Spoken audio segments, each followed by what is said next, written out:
Hi, this is Chris Hawkins, and you're listening to the Liverpool Connection podcast.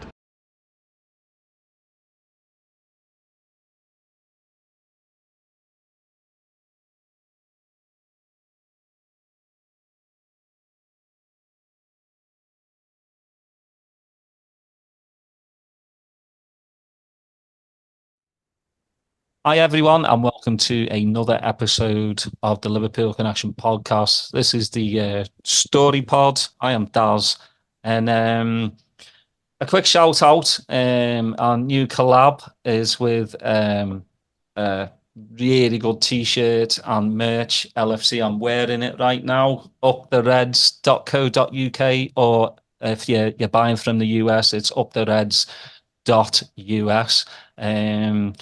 Scouse made, printed in Liverpool, so 100%. You get some Scouse clobber, but please check them out. And I think next week we'll do a discount code for anyone that's wanting to check them out. But yeah, it's solid t-shirts, and I'm just glad this one fits me. But my next guest, good God, where do I start? I had a great chat with him last week, actually. No, it was a couple of weeks ago. 2 weeks ago, yeah. Yeah, we've been trying to get this. We were still in a title race when we last spoke. Oh, now you've started me. Where's my tissues? But he is an award-winning mental health campaigner, a marathon runner, nearly hitting 100 marathons. Just hitting one marathon is just amazing to me, but nearly 100. His mates nicknamed him Bro Farah, which I find brilliant. I think that's a testament to how where you've got to. This story is one of hope and determination. He's got a legendary father who we will talk about as well, a cricket legend in West Indies, one of my granddad's favourites as well.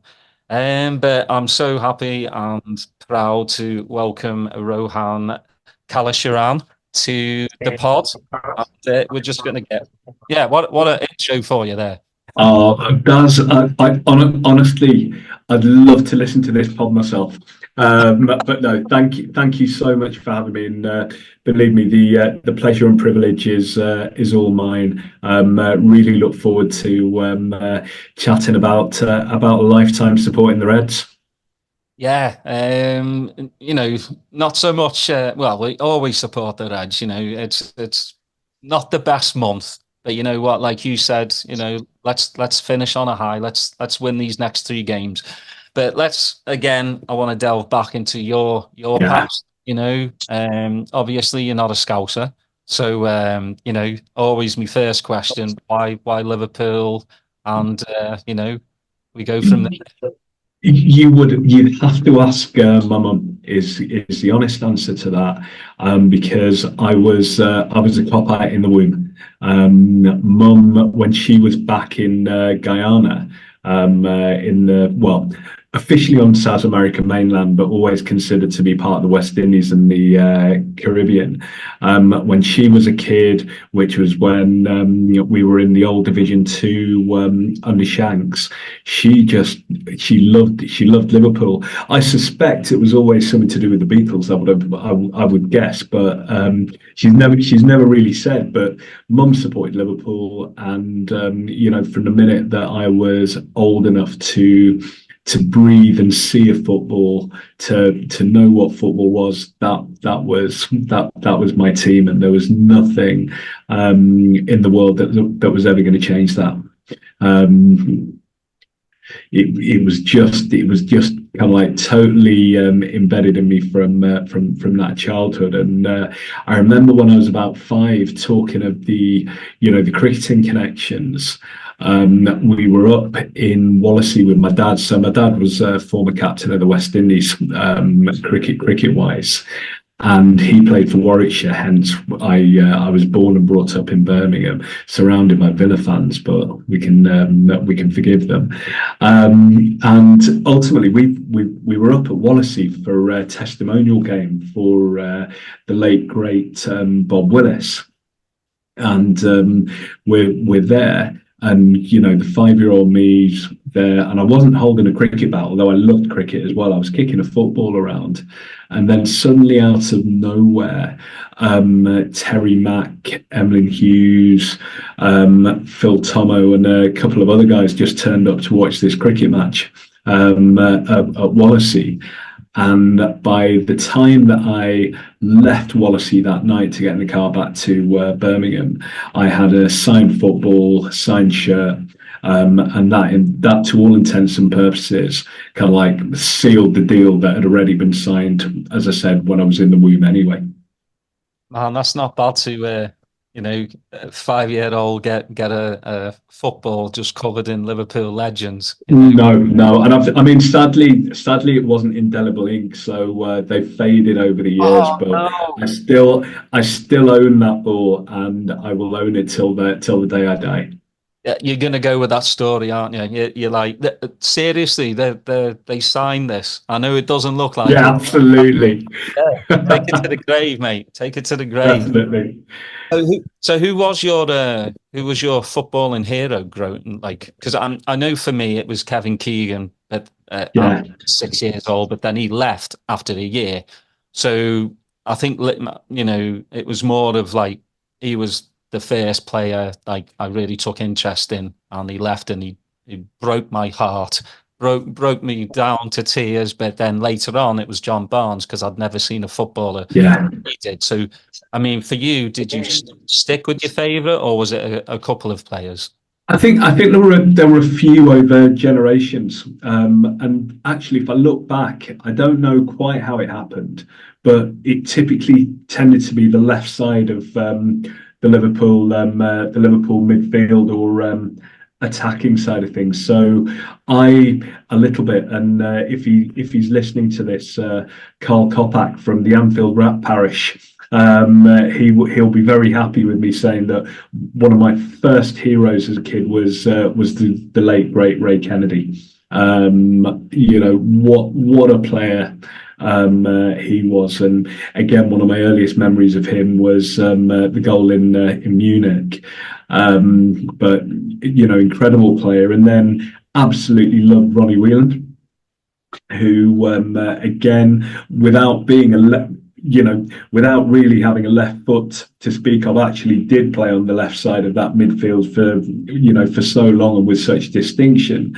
And then, of course, the one that you've already spoken about, and you know, in many respects, one of the big difference makers for me in my life, one of the hugest influences on my life journey and as a Liverpool supporter, which I'm sure we'll talk about, was John Barnes when he arrived. And I think there were so many things. Number one, we've not seen a footballer of his ilk. I mean, he was incredible, and he was part of a side which redefined how football was played in the Football League at the time. But more importantly for me, at that particular point in my time, he was someone that I could identify with as well. You know, apart from Howard Gale, who was fleeting, you know, we'd not had that. And you know, as a kid growing up, queuing up with my uncle to get into the Cop every Saturday as a home game. I loved it. I loved every moment of that. But still, there was never. I didn't realise it at the time that there was no one that I could really identify with. And then suddenly, this guy appears, and he's hero worshipped by everyone. But for me, it was suddenly, he's mine. This is what I've been waiting for all my life. So you know, certainly I'm the first to admit when it came to Digger, it was deeper than football. It created a sense of belonging for me with the club that I'd loved all my life. And suddenly I had a deeper sense of belonging and pride when I walked onto the Cop on a Saturday, of knowing there was someone out there representing me as a human being. Yeah, I think because I've had Howard on, he was actually on one of our first ones, and Yeah. he had it pretty rough. He was I can't begin to imagine. the first black player to play for Liverpool, and just the racism back then. Well, I mean, there's still racism this day and age, and it's Yeah, disgusting. But like back when Howard was playing, a hell of a lot worse. But absolutely. then John came about, but contrasting styles. Obviously, John just had flair, and I think that's why a lot of people took to him as well. Yeah. But I totally understand where you're coming from. I mean, you're just like, this man is like me. Yeah, exactly that. Exactly that. Really, You could, he, the way that I describe it is you could, ultimately when you're in the kid playing backyard games, you're always kind of like, who are you going to be? Who, your friends, well, I'm going to be, Peter Beardsley, I'm going to be Kenny. And actually, at last there was someone, oh, I'm going to be Barnsley, and I can be Barnsley. And, in many respects, the type of impact that he had was akin to the King Vivian Richards with cricket. When I was a kid growing up, Viv had that same impact. He was the first person that, when you were playing the schoolyard games, that my white school kids wanted to be this black man. And it was exactly the same, the impact that JB had, that kind of like, young white Scouse kids, young white kids supporting Liverpool everywhere, and young black kids supporting Liverpool everywhere. I want to be John Barnes. So the unifying that he brought to our club and city, I just think even to this day, I don't think it's appreciated in the way that it should be. And I was there the night of the Everton game, when the League Cup game that we lost 1-0, when the banana skin got thrown on to the pitch. And I remember being perplexed. I was still young enough not to have seen that many overt displays of racism, but I will always remember to this day that the Coppers won just roared and got behind him. And for me, if I look back now, and I didn't realize it then, that again was such a huge indication of a changing of times. As I said, I first started going up to the match when I think I was probably about 7 or 8. So obviously Dad was always quite busy. Dad was always traveling, really, playing cricket. But we had family friends, and it was family. It was the kind of family friends that you called uncle and auntie, growing up. And his son was a mad Liverpool supporter. He was as well. So ultimately, and these were the days when rugby league was a winter sport as well. So got into a habit as a kid from about the age of 7 or 8 of probably at least 10 times a season. We'd go up and have a weekend where we'd go up. It'll be 3 o'clock kickoff on a Saturday for the Reds. And then if Wigan were playing at Central Park on a Sunday, we'd stop over, in a B&B in Liverpool, and then head up to Wigan to watch the rugby league on a Sunday afternoon before driving back to Birmingham. And again, those times were just really special, and I remember them so vividly. You'd have this 7, 8 year old, little brown boy freezing his nuts off in the queue, all the way around Kemlyn Road and back onto the Annie Road. And look, I've been really blessed that mum and dad gave me a great upbringing, and they taught me right from wrong. Cricketers in those days, they got paid, very, very little. So I knew what it was. We knew what it was like to go without. It's not like today where you mentioned the word professional sport, and certainly at the level Dad played at, you're walking around with riches. We didn't have that. So we lived a very humble life, which is why I think as well, the values of Liverpool just resonated with me from day one. And I think the stories that you heard and the stories that you were told when you were queuing up for the Cop, the values that I developed speaking to the old R-lasses, I'm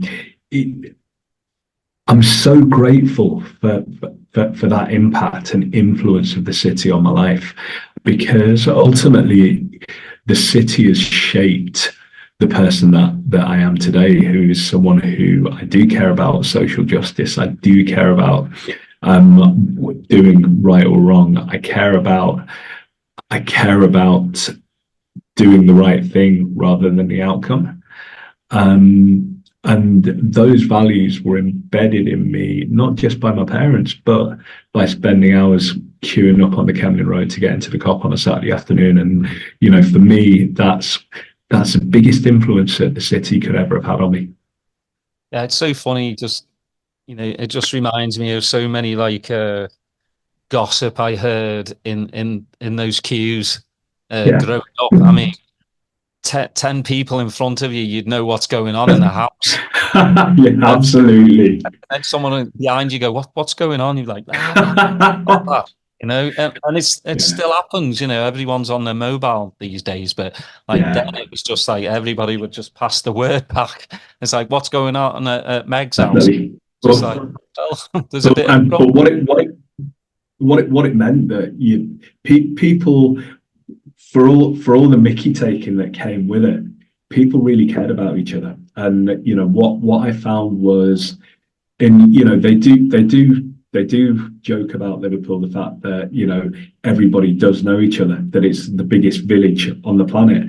But it's true, and I've had the privilege of living a significant part of my life in the city, because I came and studied in Liverpool later on, stayed there for a period of time, and it really is that village. You're not going to get away with anything there, because someone's going to see you and find out. So those family values, the values of looking out for other people, as I said, absolute fierce. And this was pre-1989, but even then, the fierce justice, the social justice, doing the right thing, all of those things were just embedded in me from a very early age, and that is absolutely, without a shadow of a doubt, because of supporting Liverpool Football Club. Yeah, I think there's not a stigma, but of just Scousers just being like the dirt to the earth and all this. But that's from opposing fans that just don't. That is. I mean, I know growing up, just for me, being on me granddad's shoulders, and then him going, I need to go off to the loo. He just puts me on a stranger's shoulders, which you would never do these days, just because of Yeah.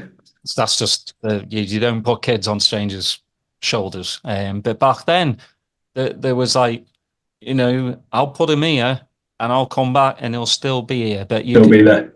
Yeah. There was always a community vibe about it, where you know, if you put something down, like a newspaper or something, it would still be there, and everybody would have each other's back. You know, if you're out of Exactly that. line, you would get called for it. I mean, that's one thing I love about Scousers is they don't Yeah. take any crap. No, Well, you're fully accountable for the way that you carry yourself when you're at Anfield or when you're supporting the club. Because other supporters in the fan base hold you accountable because you don't just represent the club, you represent the city. And you know that's the one thing I've always been so conscious of as a supporter, and that's why I'm so glad that I have lived in the city for the period of time that I did. Was you can't, in my opinion, you don't have to live in the city, but you cannot fully appreciate what it is to support the football club without fully understanding the city, understanding its history, understanding the socioeconomics, understanding the sociopolitics, understanding what has made the city what it is and what has shaped the people in the way that they are. You have to understand that, because if you empathize, the city will embrace you, the people will embrace you. And if you don't know that history and you walk into that city and you start giving it the big I am, that's when you will, you know, ultimately be given your comeuppance. And you know, for me, it's the one thing I've always been really. I always tell people, if they're going to their first match, or when people ask me, you know, about, you know, I support the Reds, but I've never been. I'm kind of like, doesn't matter. You're one of us, but do you really understand the values? Do you understand who we are and why we are who we are? And I think if people have taken the time to really understand that history, it's such a very special thing to be part of and a privilege to be part of as well, mate. yeah, well, I've always said to people, like, you know, if you do get a chance to go to Anfield, maybe go down the day before or stay a day later and just be part of the city. You know, Exactly not just that. the Liverpool Football Club, but you know, just get the vibe. Go on the Yeah. docks, go to St. John's Market. You know, I mean, I still wish they had like the proper market though down there, because Yeah. I used to haggle so much. Chappy Yeah. tops, jeans. Just I loved it. I Now the obviously, you know, it's the market's not you know what it was. Yeah, I'm not quite sure what St. John's is these days, to be honest, I Carl. don't think it was there.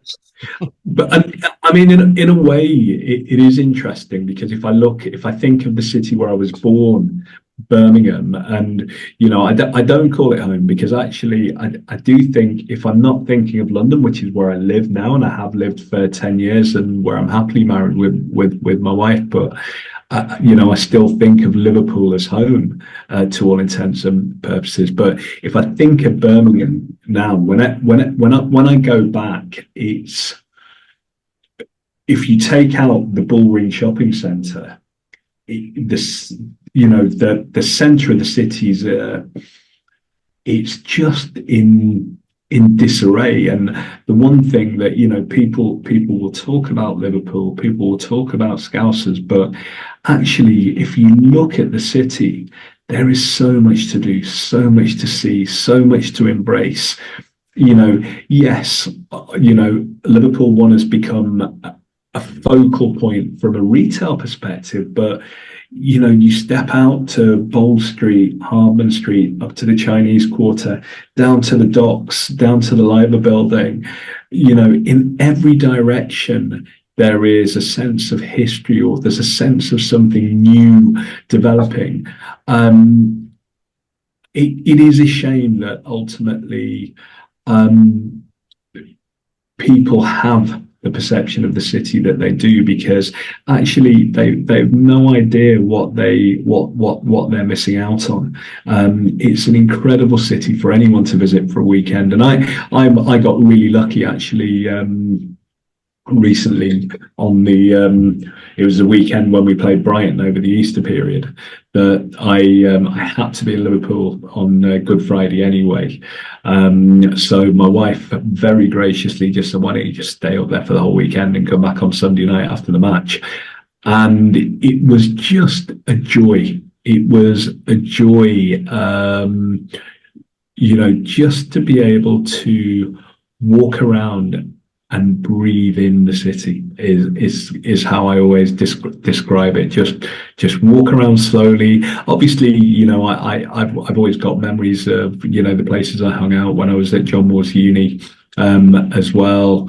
But just to walk around and embrace, the history of the city, the things that are still there from when I studied and lived here, but also the new things that have developed. Because, as you said, so typically for me, it's kind of like on a train from London at kind of like 7 a.m. on a Saturday, get to the match, get up to Anfield or get up into town, have quick kind of like breakfast with pals, into a taxi up to Anfield, watch the match, straight back to Lime Street and back on the train to London. And when you get that, whenever I get that chance just to be there for a bit longer, it's life-giving for me, mate. It's life-affirming, because I just get to breathe in that sense of joy for me that comes from being in the city and being around the people.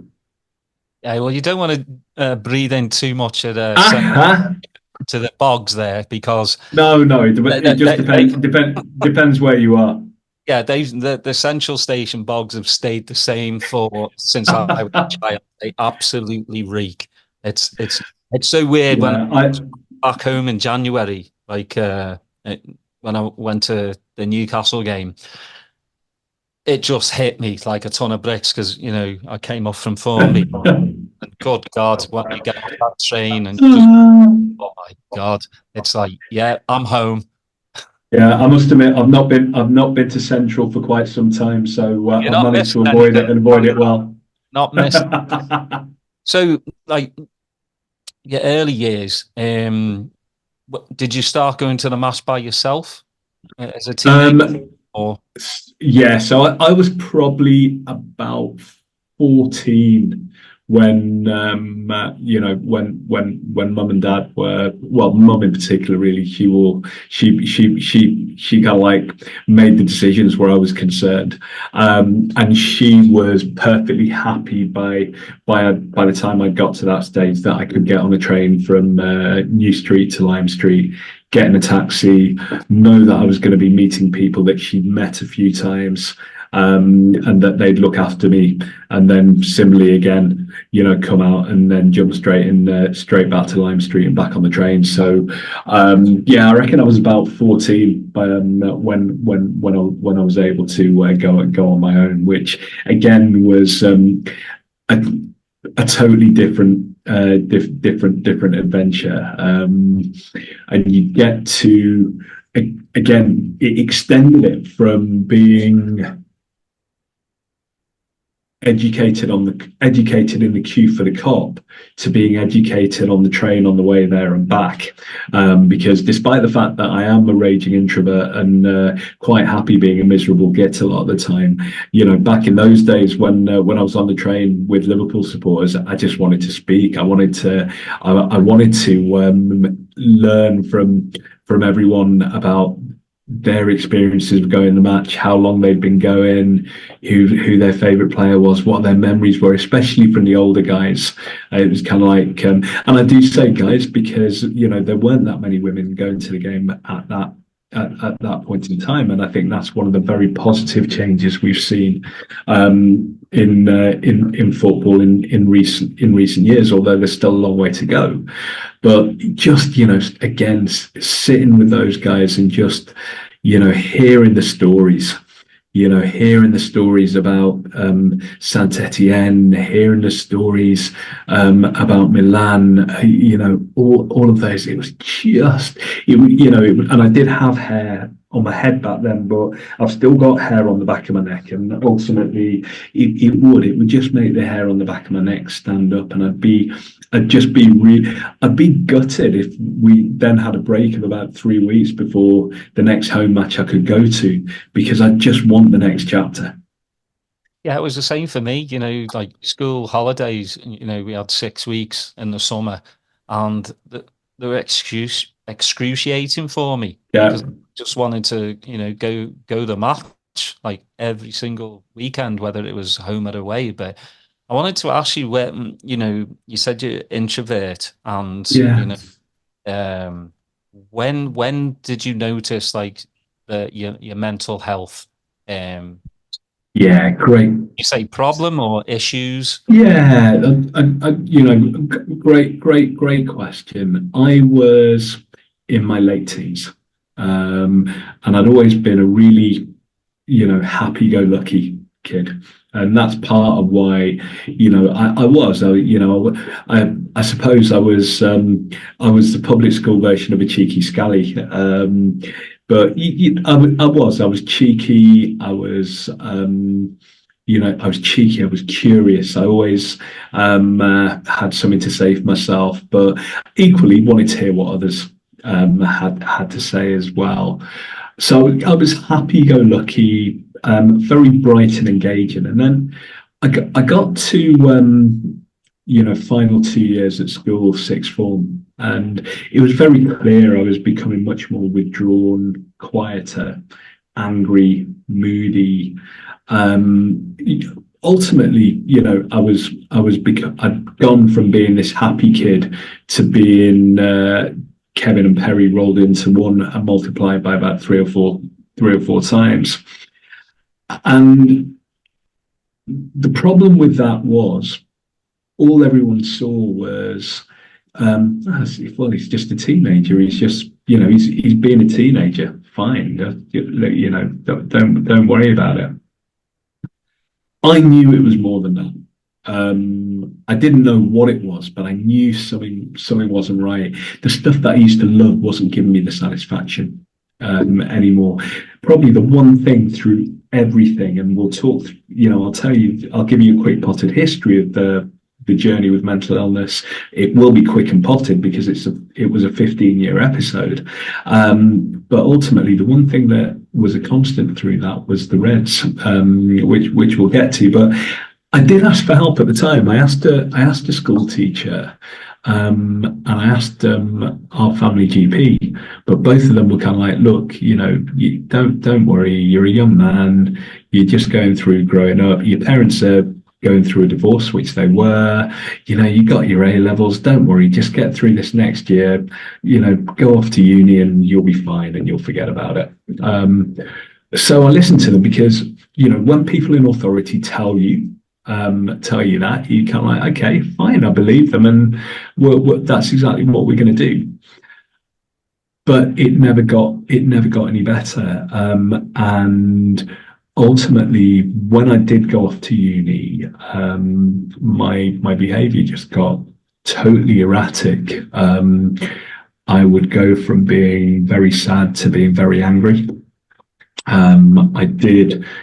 In the moments when I was in what they now would know would be a manic phase, there were times when I was so agitated, not necessarily angry, but I was so agitated, I could be awake for about 3 days without sleeping. During that time, there could be a tendency to drink. There was certainly a lot of spending in terms of rent-a-friend kind of behaviour.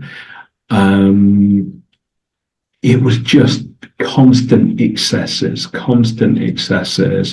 but underpinned by a tendency to go into a rage, and then followed by going into this horrible depressive state. And again, to the outside world looking in, all it looked like was someone who was totally irresponsible and off the rails, and then unable to deal with the consequences of his behaviour. And that's what I saw in the mirror. And again, I did go to the GP when I went down to uni just one more time to ask for help. And again, they just said, look, you've just moved from home. You're in your first year away. Your parents are going through the divorce. Don't worry, you'll be fine. Man up, basically, that culture. And that's where we were. And this was the early 90s. So we definitely haven't made the kind of progress that we have around mental health now. And left untouched, these behavioral patterns just continued and continued and continued. And what would happen would be, I did go back to the doctor a couple of times, but you would only show at the doctor in a depressive state, not when I was in that kind of like manic state. And what happened was they started prescribing me antidepressants because that was what was presented to them. What they didn't realize was that they were really playing Russian roulette with my life to that regard, because look, everything I've described, the classic symptoms of bipolar disorder, which is what I would be diagnosed with in my 30s after, very sadly, multiple attempts to take my own life. And what they were doing by giving me antidepressants was they were giving me medication to elevate a mood that was already a danger to my life when it was elevated in a manic state. And then that's what took me out of control. So for that period of time, 15 years, I couldn't hold down work. I couldn't hold down friendships and relationships. I was in so much debt and just no hope, despair.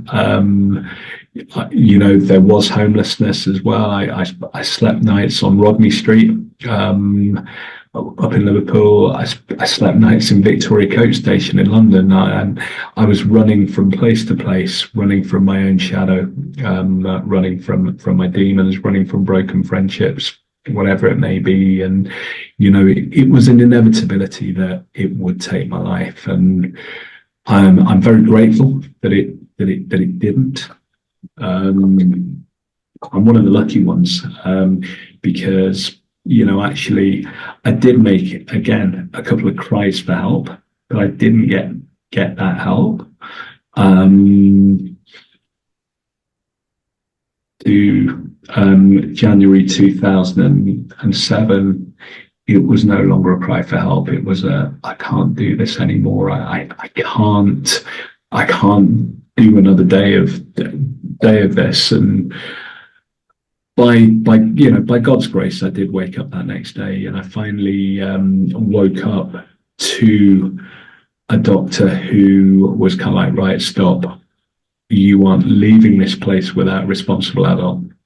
And finally, then after 15 years, I just picked up the phone. Not 15 years of not seeing my mum, 15 years of her suffering through me being an absolute mess.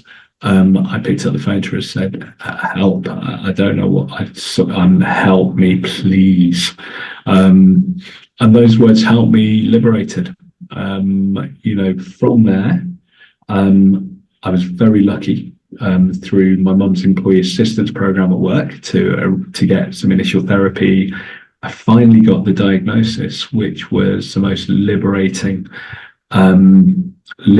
thing imaginable, because it was that diagnosis which meant that for the first time in 15, 16 years, I looked in the mirror one day, and instead of seeing someone that I detested, I saw someone that I loved and had compassion for. And I saw, you know what, you've been backs against the wall for 15 years, but you parked the bus and you survived, and now we're gonna rebuild. And it's been a long, patient journey, and so many people have given me a leg up along the way. So many people have supported me on that journey, and that's why I dedicate every day of my life to supporting others, because I know every day that I wake up is a day that I may not have had if it wasn't for the Northwest Ambulance Service. It's a day that I didn't want to have back then, but it's a day for which I'm so thankful now. And whether it's through fundraising, awareness raising, and whatever I can do, I'm so committed to paying it back to the people and charities that supported me, but paying it forward to future generations, because I don't want future generations sleeping outside the pyramid on Rodney Street. I don't want future generations waking up one day and thinking, I don't want to be alive and I have no idea how I get out of this. I don't want anyone to feel that level of despair and hope. And if by sharing my journey, if by using my legs as a marathon runner to raise money, if I can help to change perceptions and change lives, then it's a very small thing to do for the gift of life that I've been given. Yeah, I don't think, I think everybody goes through depression at, different stages. But, I mean, myself, when my mum passed away when I was 16, I massively depressed. My dad worked in Iraq and Iran, construction engineer. So my mum was my dad, so to speak. And it was a big, massive... and that I can empathise with. But I can't imagine, though, like, just wanting to end my life, you've hit rock bottom and you tried a few times. So, I mean, and I think things have got better because, especially I know Scousers back in the 70s, 80s, they wouldn't talk about it. You couldn't show vulnerability back then, and especially as a Scouser, because of the way, and I am proud to use the word we, because of the way we are, we're made as strong people. We're made as resilient people who will not be oppressed by anyone, who will not be pushed into a corner, who will fight back. But I think what we've learned now is actually sometimes part of fighting back is to be vulnerable, to put your hands up and say, I can't do this alone. And actually, I can't, cheesy as it is, that was the defining sense for me of knowing, actually, once I did make a commitment to life, I did know that I would never walk alone. Once I'd shared that journey with a few people, once they understood where I'd been, I knew that I was free from the shackles of shame. I was free from the shackles of the stigma, because I had people in my corner. And, I always say, through the old times, the Reds were a beacon of hope in a time where I didn't belong anywhere, because, as I said, I couldn't hold down a job. I couldn't hold down friendships and relationships. But the one thing that was constant was Liverpool Football Club. And it didn't matter whether we were shite, as we often were for periods. It was the one place where I belonged. It was the one place where I could find belonging. And, even now, my introversion has become more and more natural to me, and something that I've accepted more and more as I've grown older. And actually, people ask me, where do you get that time just to be you, to be silent, to be quiet? And I'm kind of like, well, running's a big part of that for sure. When I'm at the football in a stadium full of 60,000 people, I'm on my own. I get to sing, sure, and I get to belong as part of the global Liverpool fan base, which is a wonderful privilege. But from a selfish point of view, I don't have to talk to anyone when I'm in the ground. It's just me, Jurgen, and those 11 boys out there. That's all that matters. That's all that matters. And that for me, when I come out of the match, I just feel that sense of, yeah, I've recharged. So let's move on a few years, because I know 2012 also kind of changed your life as well, because I would think with depression, people eat more, they drink, you gain weight. What was it about and it was 2012 Olympics. What was it about that you just said, look, I can't keep doing this to myself? Yeah, well, I mean, by then my mental health was largely good. My mental health had improved hugely, and I was, if we use terms, I was kind of like 6 years clean, so to speak, 6 years well. I'd still, like everyone else, I still go into periods where life was difficult, and I'd still have periods where life was great, but certainly not with the symptoms of bipolar eating into everything. But I think, what definitely happened was I focused so much on my mental health that I'd forgotten about physical health.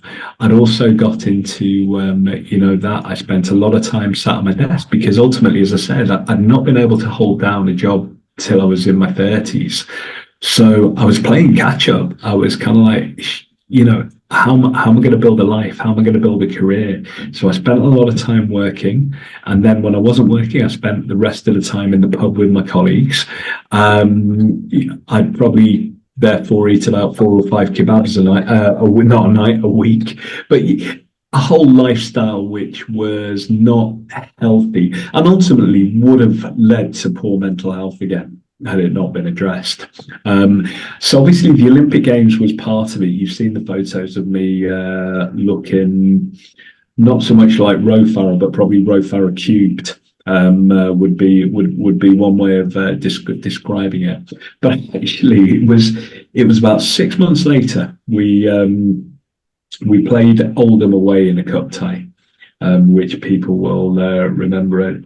I can't remember if that was under Brendan or Kenny, but we played Oldham away. It was Brendan. It was Brendan Rodgers, and it was the year. It was just around the time when Coutinho and Sturridge joined in that transfer window. But we went away to Oldham on a Sunday afternoon and got beat in a cup tie there. And coming out the ground, and there's a slope down to where the supporters' coaches were parked. And I managed to go arse over tit and roll down this slope. Basically, a few things happened. Number one, I looked like an absolute mess. And number two, I managed to split a pair of 40-inch waist trousers. And it was just, I sat on the coach for 3 hours back, and I was just ashamed and embarrassed, actually. And it was just kind of like, what are you going to do? How are you going to do this?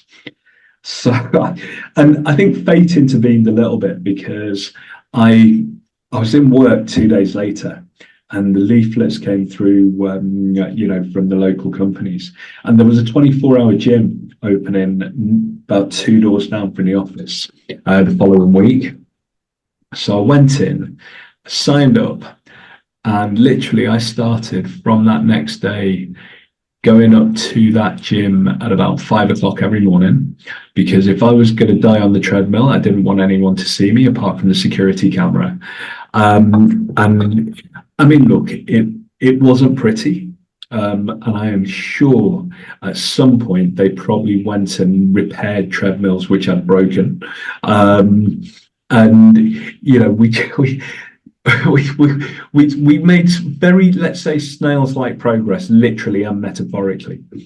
And then I just decided that, right, you know what? The only way that I can stop myself from quitting is by signing up to do something.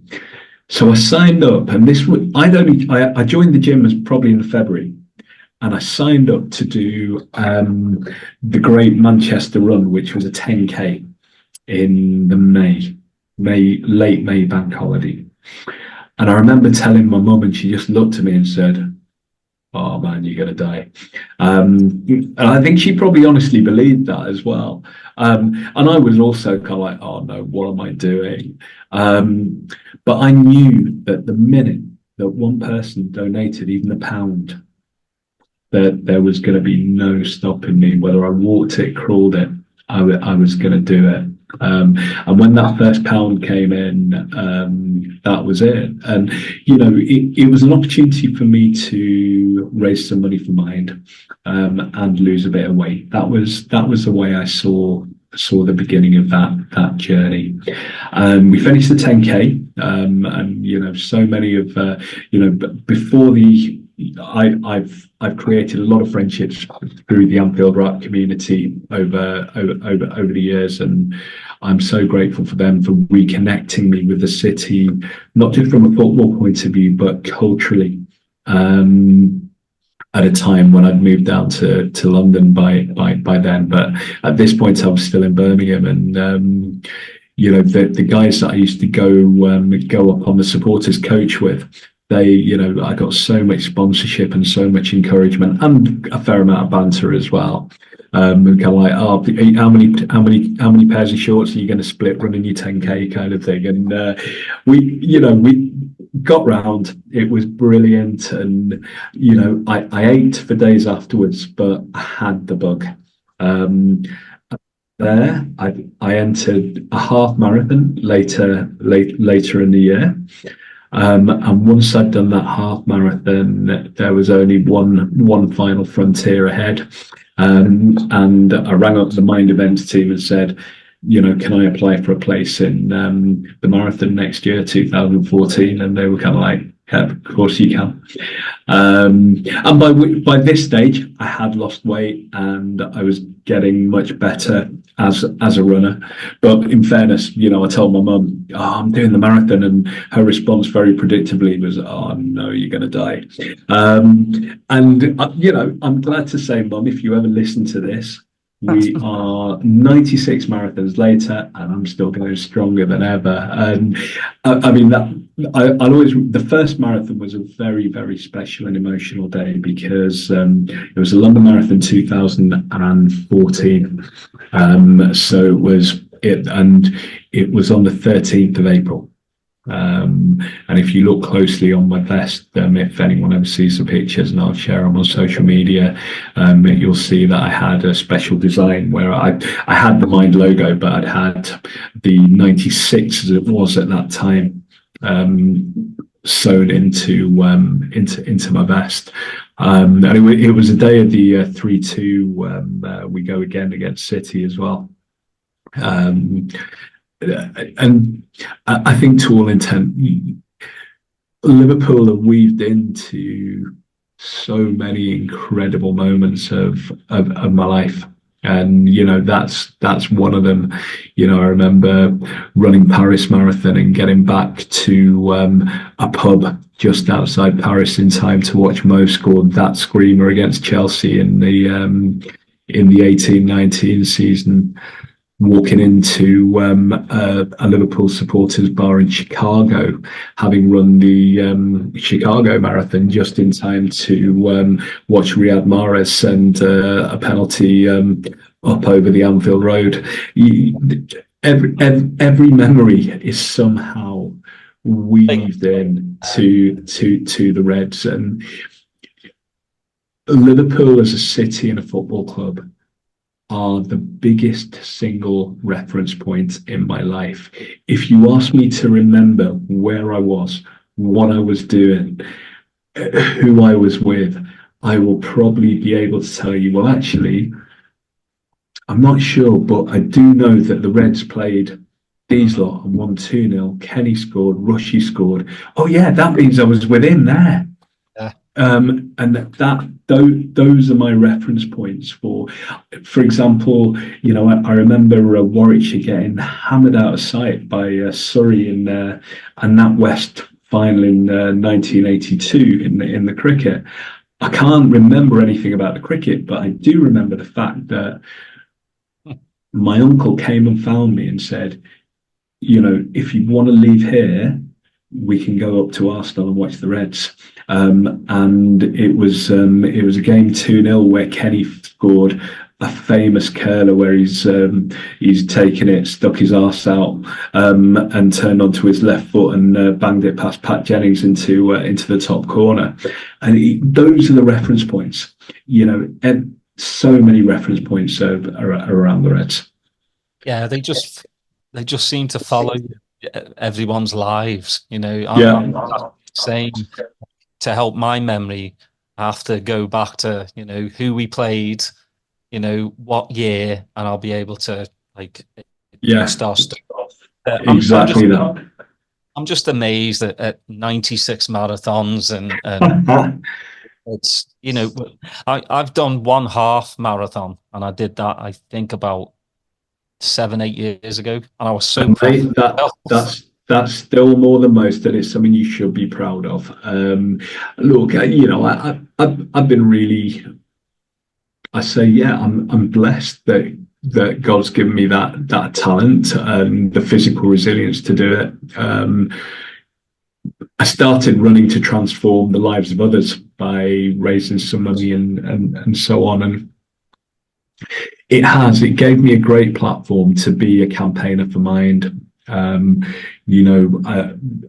sure a few of your listeners will know my journey. I've won a Mind Media Award. I've been involved in so many really special campaigns, but ultimately, for me,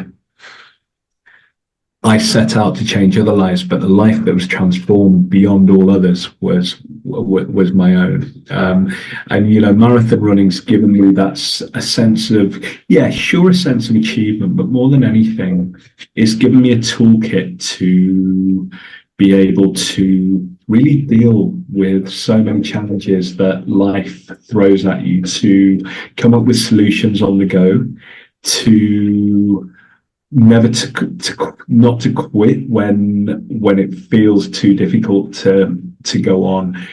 It's just totally changed my mindset, and also it just it's given me a new energy in life. Whereas just 12 years ago, I say just 12 years ago, but 12 years ago at 3 o'clock in the afternoon at work, I was sat struggling to stay awake at my desk. Whereas now, I'm full of energy throughout the day. And look, there'll be a day when I can't run, for sure. And actually, there was 2 years ago, I had a year out with an Achilles injury, and it gave me an opportunity to reassess really what I want to do and reset my relationship with running. And look, for me, whilst I can run, I will, and I will always try and use it to better the lives of others.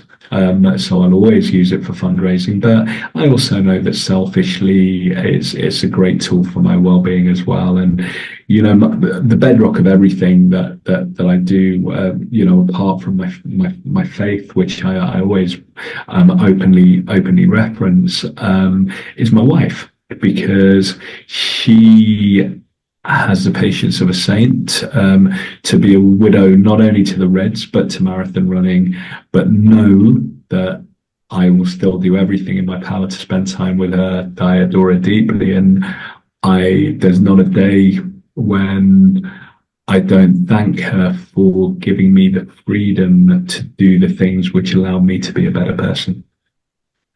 Brilliant. That's what you need in a partner. I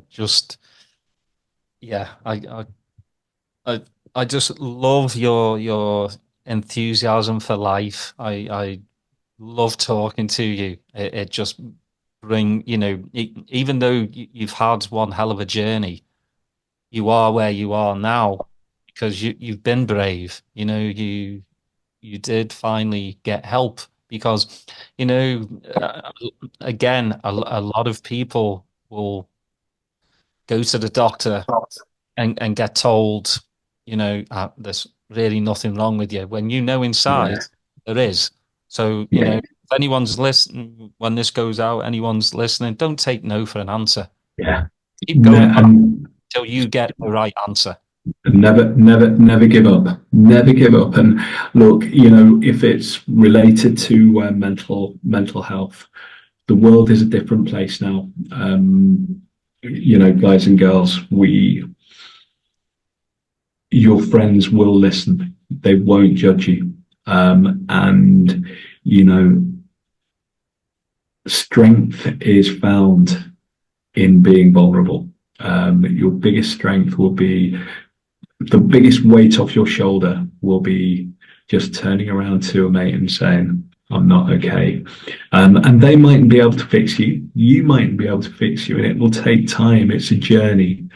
But the most liberating moment in your life is just being able to look in the mirror and say, yeah, I'm not okay here, and I'm going to ask someone for help. And that's a starting point. I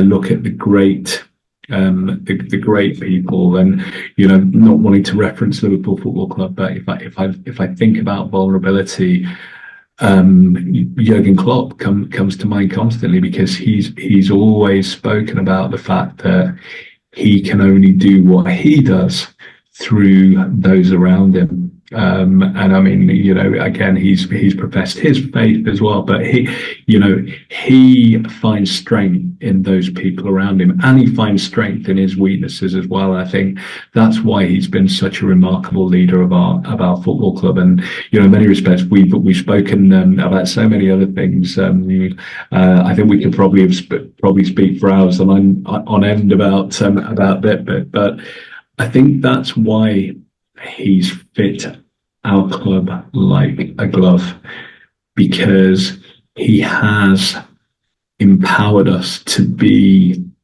so fully human. He's empowered us to embrace every emotion of life as a Liverpool supporter. And full well that being a football supporter of any club, but especially of Liverpool Football Club, evokes every emotion. It evokes joy, it invokes glory, it evokes despair, and it evokes deep sorrow in reflection and tragedy as well. And I think his vulnerability as a human being to embrace each of those emotions is what has drawn him to us and us to him. And we were speaking offline before we came on, thoroughly looking forward to what the next chapter holds. Likely to be under Arne Slot, but ultimately, I'm just so grateful for the Klopp years, because for me, never have I felt as connected to the football club as under that leadership. Yeah, it is so strange, that we both come from like the Shanks Paisley era. Yeah. But you've hit the nail on the head. Nobody has affected me like Jurgen Norbert Klopp. It's his humanity.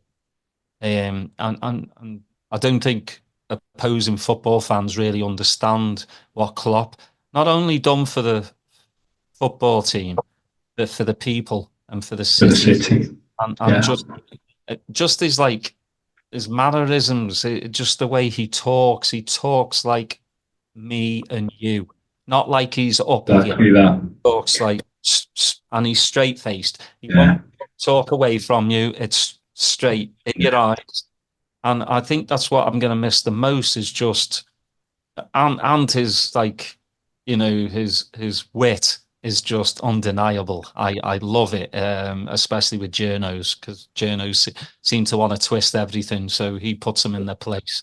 But yeah, I'll just miss the man. I mean, he's given me, some of the best football experiences of my life, but also I've gone with him on this journey. Do I want it to end? No, I don't, but I know he's ready.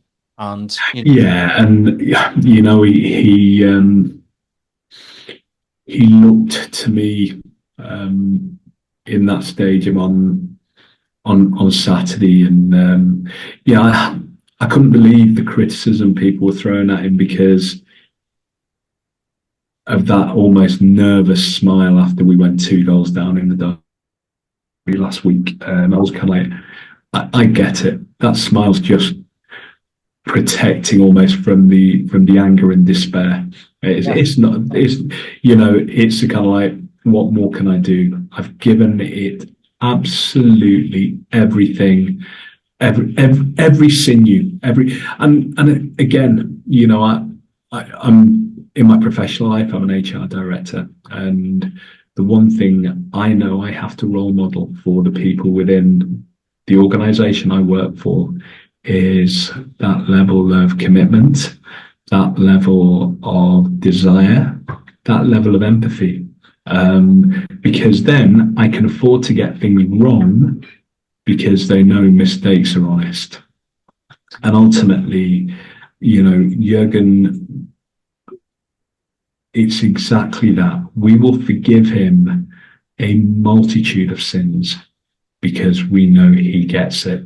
And we know that ultimately everything that he has ever done has been with his heart on sleeve for the good, not only of the football club, but for the good of people, for the good of the city, for the good of everything to do with it.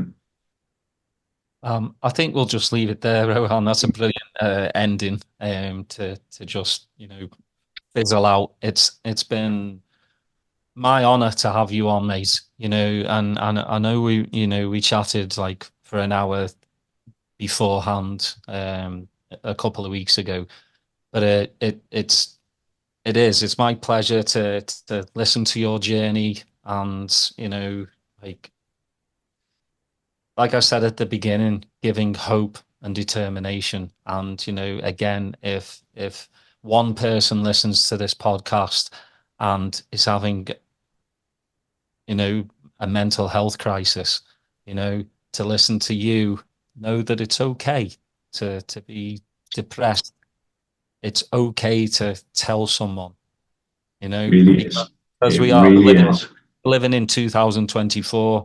People will embrace you. They will help you whichever way you need help. And I think you coming on, and I love your Liverpool story, and obviously I know about your dad and everything, but your mental health story, I think, can help a ton of people. Just hearing it from you, a real life person, because you can watch television shows, you can watch movies about mental health, but it just seems so far away for people. Seeing a real person have real issues, you'll be okay. Hopefully I'm someone that people can relate to. But mate, just thank you for having me. And I've loved speaking to you. I'm sure we'll speak to each other soon offline, but it's been just a privilege to join you, and thank you. Oh, thank you. Please, everybody, like and subscribe, and we will see you next time.